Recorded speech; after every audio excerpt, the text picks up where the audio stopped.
So I'm here at the Triangle Pen Show, and I'm here with artist and craftsman Ryan Krusac. Ryan, thanks for joining me today. Thanks for having me. I appreciate it. Now, do you come to shows often? What's your show schedule look like? Do you try to hit more? This show schedule for the year has been very grueling, so I've done all of them, with the exception of Arkansas, and I don't plan on doing Detroit. Other than that, I will be at all the pen shows.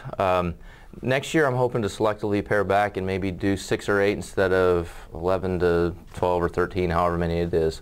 Do you find that it's good promotion for you? It's fantastic promotion. You know, everybody that I meet has just been wonderful. I have a lot of fun doing it, and I bring my family a lot. My girls have really enjoyed meeting everybody, and so we really do enjoy it. But it's a little too much to try to keep up with inventory, production, and you know, online orders and that type of thing, and then travel a week, a month, essentially. Oh yeah, I can imagine. You're running your business and then being out of town for a period of time. Sure, absolutely, and it doesn't stop because I'm out of town. So, well, hopefully it doesn't. Right, stop. Yeah. So, have you always been artistic? I guess. I mean, both my parents were artists, so I grew up with the paintbrush in my hand, and so they were very encouraging. I went to art school at the University of Georgia, graduated in '98, and just it's always been a passion of mine. So how did that translate to making pens? I was always just kind of a fidgeter and a tinkerer with things, and I liked building. I was a designer for a textile company, and on the side I did sculptural furniture. When the kids came along, I was looking for something smaller to do that I could get done more quickly, and just kind of stumbled into pens by accident, which is a whole different story. But I just had a client say, hey, do you think you could paint something on a pen for me? My parrot just died, and I'd love to get a portrait of a parrot. And well, I guess. Sure, why not? I'll try it. And that one conversation started a whole line of art pens, including the Scrimshaw and all the other things that I do. So, man, do you still do sculpture from time to time, or dabble in that? I wish. One day. It's on the to-do list. Yeah. Now, one special thing about what you do is, you know, most pen makers kind of focus on one medium. They kind of have one medium that they work on, but you have multitudes. You do wood pens, you do Scrimshaw, you do painting, and then you even do some mother of pearl.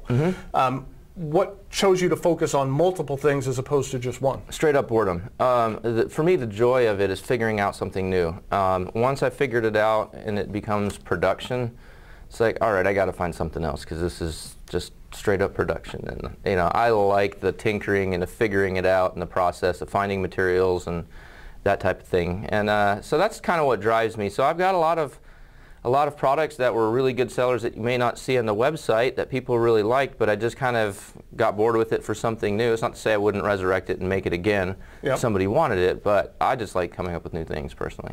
Now, do you like to focus on custom work or more of your production line?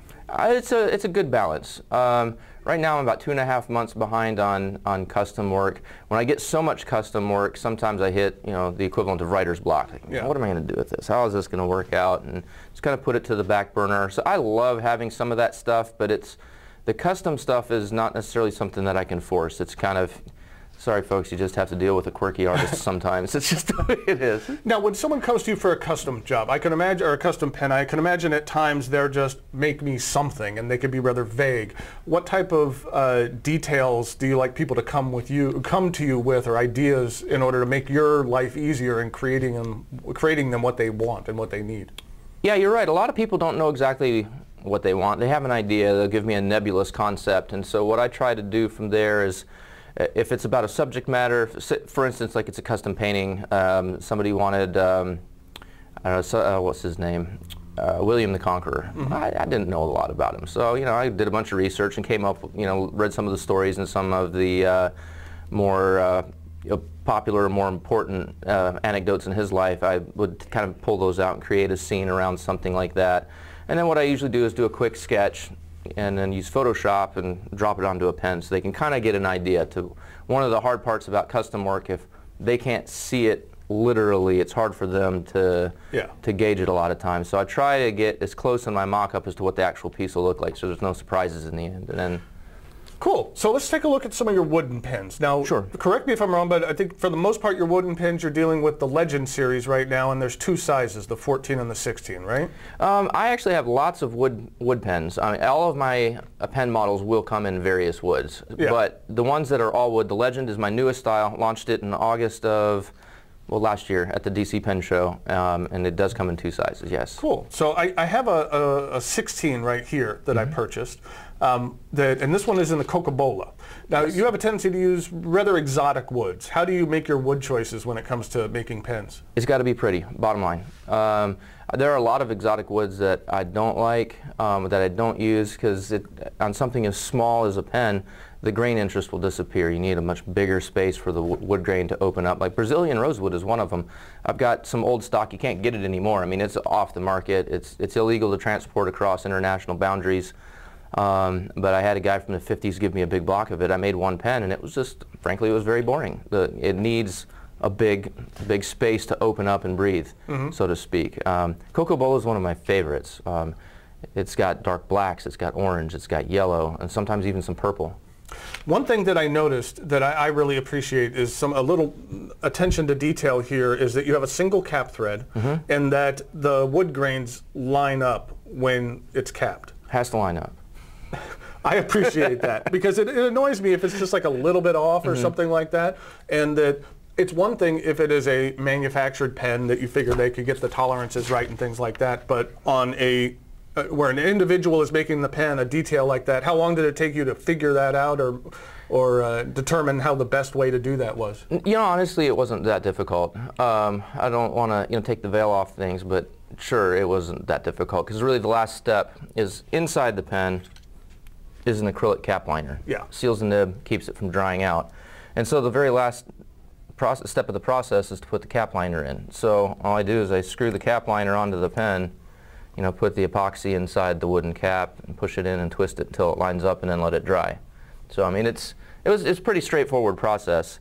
Now on some of the woods it's impossible to make every line of grain line up because as you sand it, the cap is a bigger diameter than the barrel. Yes. And so you may be in a different layer of color on the cap than you are on the barrel, in which case there can be a dramatic difference in color. If you look at the Coca-Cola, this layer is dark brownish orange, and then here it's real bright. So Coca-Cola can be a little bit picky. You can make the grain line up and it's still not match. So there's a little bit of finicking that goes wrong. Now this is a 14, and what type of wood is this 14? This is called Choc de Viga burl. It's also known as orange heart. It comes from Central America. This is one of my all-time favorite woods. This one is going to go quick. I've got enough only to probably make about 8 or 10 pens. I've been doing this pen making for 10 years, been woodworking for about 20. This is the only time I've ever seen this wood, ever found it, and I'm always looking for cool stuff, and so this is a real special one.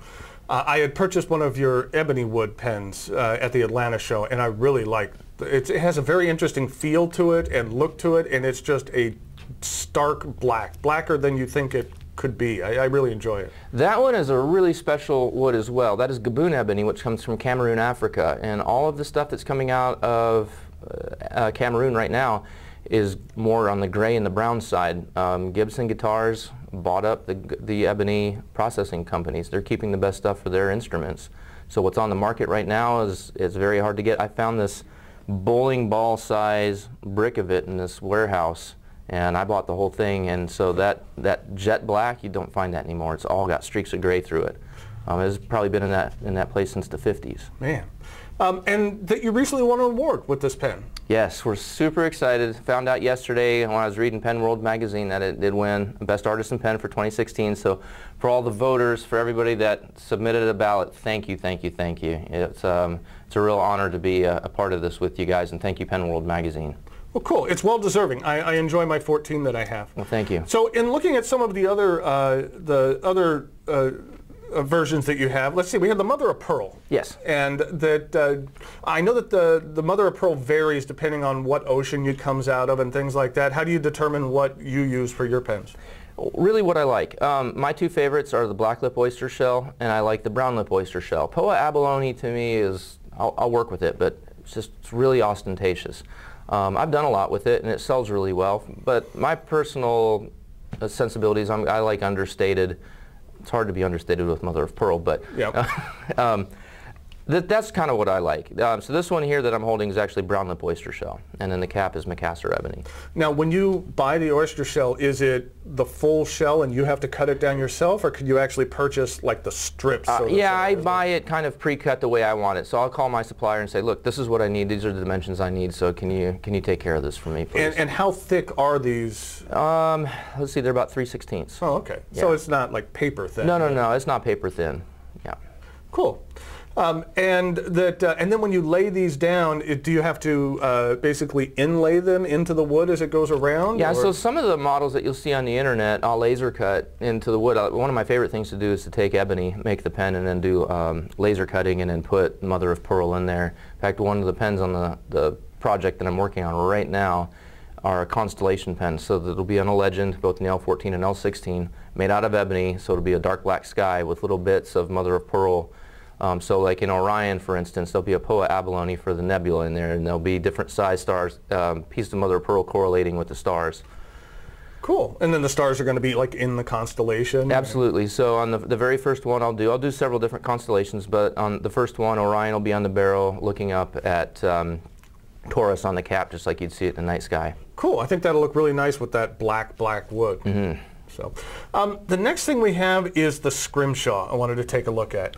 Tell me a little bit about that and how that came to be.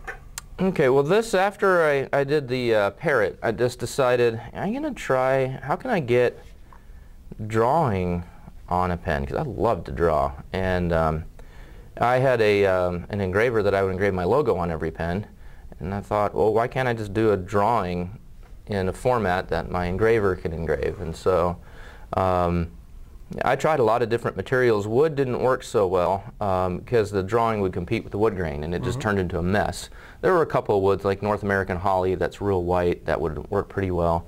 And then I just stumbled across antler, and man, it just engraved so beautifully. So I'll cut in the grooves. I draw it out line by line. So every line in here I just draw. I think about my drawing as like a lithographer would think, and shade with lines and that type of thing. So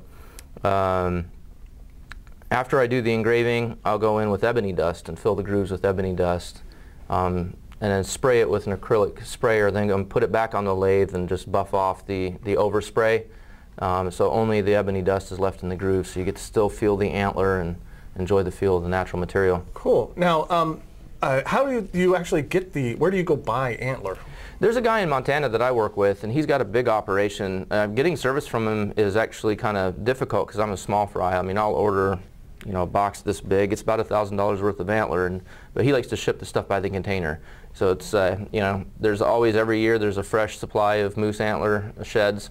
He goes out, he picks them up, and he cuts off the tines for me with the bandsaw and sells it to me by the pound. So I'll just get a real big box. So it gives you the stuff you actually need and not the other parts. Yeah. I don't need all that other stuff, and it was so expensive. At first, I just started ordering the antlers, and I get this. I'd pay close to $1,000 in shipping because I mean, there's a huge crate of these massive antlers would come in, and I just let the dogs eat all the stuff I didn't want. I mean, I had dog shoes all over the yard, finally, the next time I ordered it, I said, man, what can be done? Can you cut these in half? He's like, well, why don't I just cut the tines off for you and send you a box of tines? Like, why don't you do that? That's a great idea. So. Now, I saw a bit of your process that I thought was fascinating with, to where you said that you actually start by drawing this into the computer to actually make an image, and then that's translated then onto the pen. Absolutely. Now, I think you said that when you started off, you were actually hand engraving these to begin with. I was using an X-Acto knife and, you know, scratching stuff in there, and it would take hours and hours and hours, and I've got one or two pieces, and I was always cutting myself, and it was priced out of the market.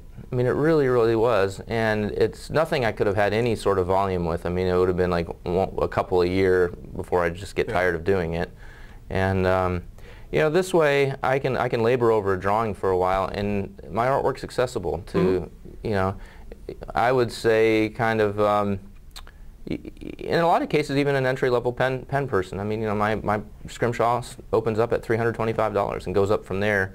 So, and you know, if you look at the marketplace and see what else you can get for $325, it's a pretty good value. Yeah. Now, there's a lot of detail in that pen. So, like the physical size of the drawing, is it like, you know, like 8.5 by 11, or what's like the physical size that then gets kind of shrunk down to that in order to get that detail? If I'm drawing with a pencil and starting off getting my rough ideas with a pencil, I mean, I just grab a piece of paper out of the inkjet printer and just sit there and doodle, and it doesn't really matter what size, because once I start the digital process, I use a digital pen and a Wacom pad, and just draw everything out. I did that for 13 years in textiles. Everything was digital design, so I'm very comfortable doing it. And so, I mean, I design everything in 1,000 dpi, so it's got an insane amount of resolution, and I can engrave at 1,000 dpi. So a 1 pixel line is 1,000th of an inch. So. Yeah, there's quite a lot of detail in here. I'll show some insert shots, but I took some microscope shots of some of the lines, and it's just, very, very small lines. Very small. So, okay, then if that wasn't enough, you also do some painting. Yes. And how did your, this is your Eagle pen. Now I know that it probably has a different name. I just call it the Eagle pen. Yes. How did your partnership with Andy Lambro come to be?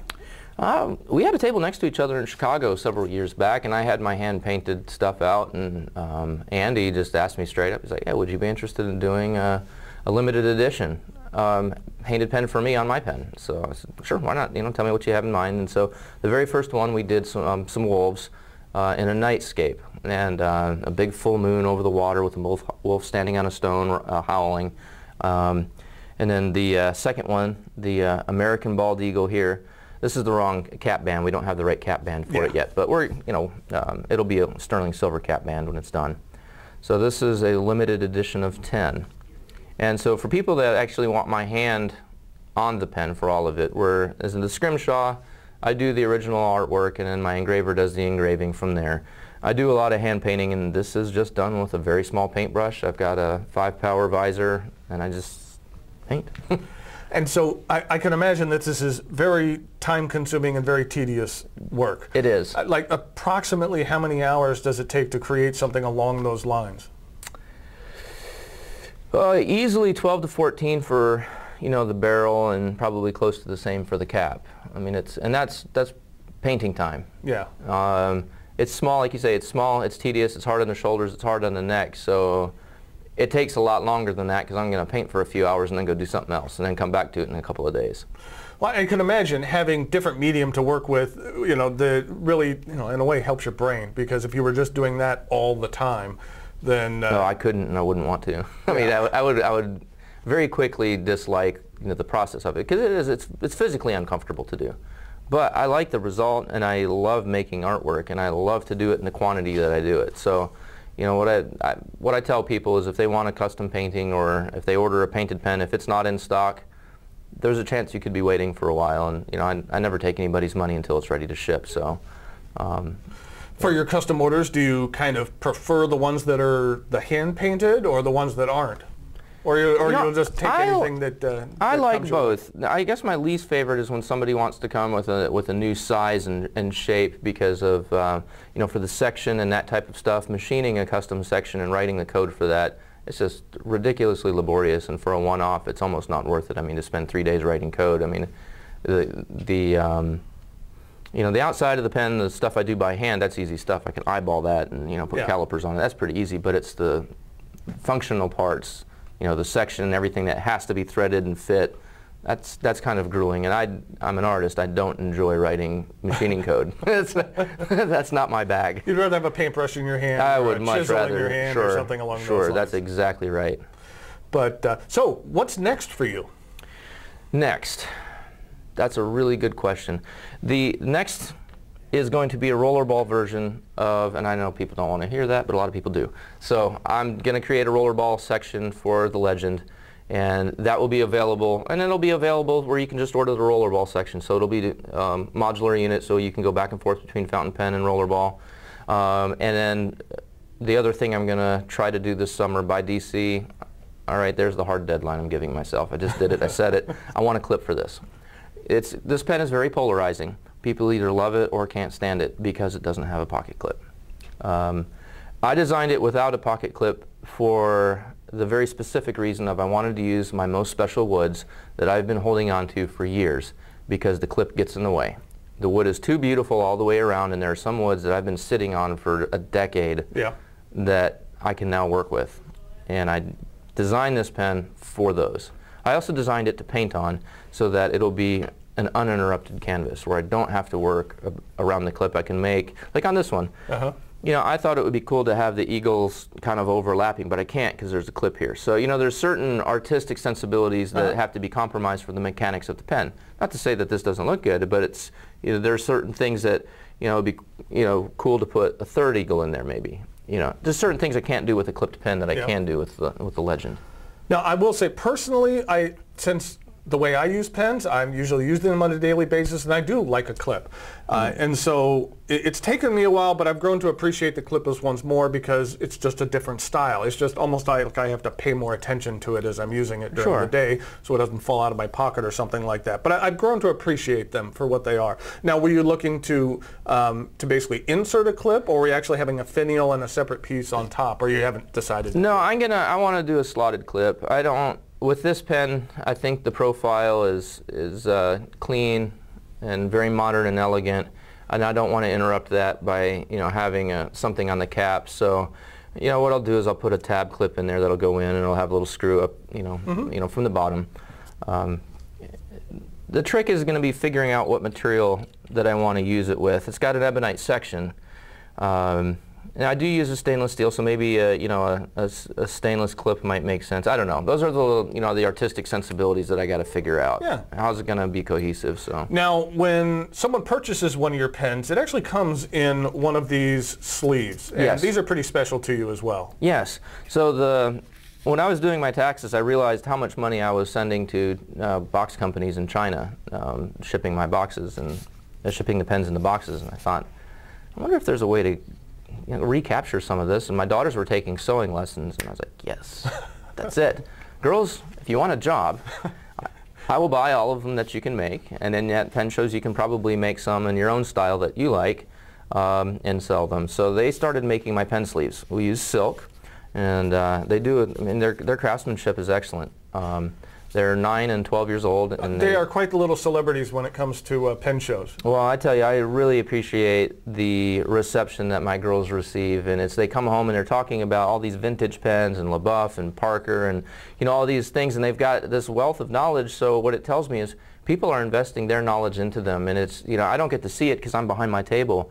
But it's so special to feel a part of a community that has just embraced them and takes care of them and teaches them, you know, about the products. I mean, it's really exciting to see. And I just your girls come across as very poised beyond their years, and they're always very genuinely interested to speak with you. And it almost as if you're not speaking with a younger kid. They just seem like they're wise beyond their years.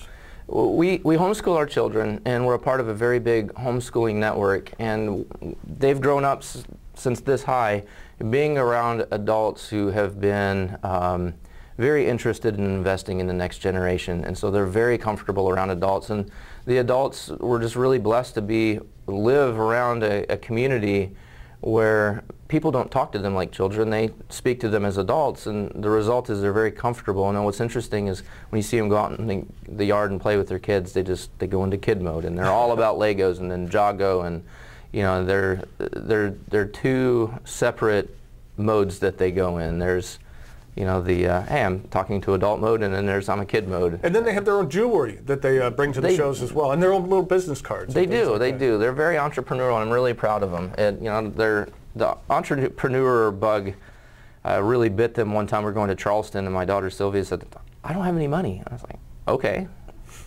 Your point being, neither do I. What are you going to do? And she said, well, I don't know. What can I do? She's like, will you pay me to clean the baseboards? Because she just looked down and saw, and I was like, all right, I'll pay you to clean the baseboards. So she cleaned the baseboards, and man, they were spotless. And then she went, I was like, well, where did Sylvia go? She's knocking on the neighbor's door. She's got her cleaning kit. She's like, hey, can I clean your baseboards? And she had a price per foot.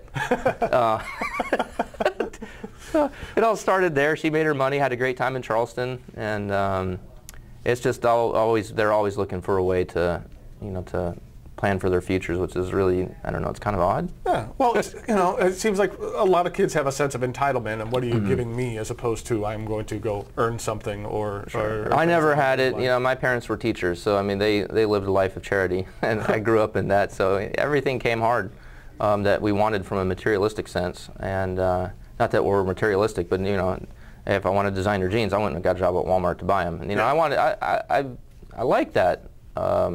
I appreciated that, and I want the same for my kids. Well, great. So where can people find more about your work?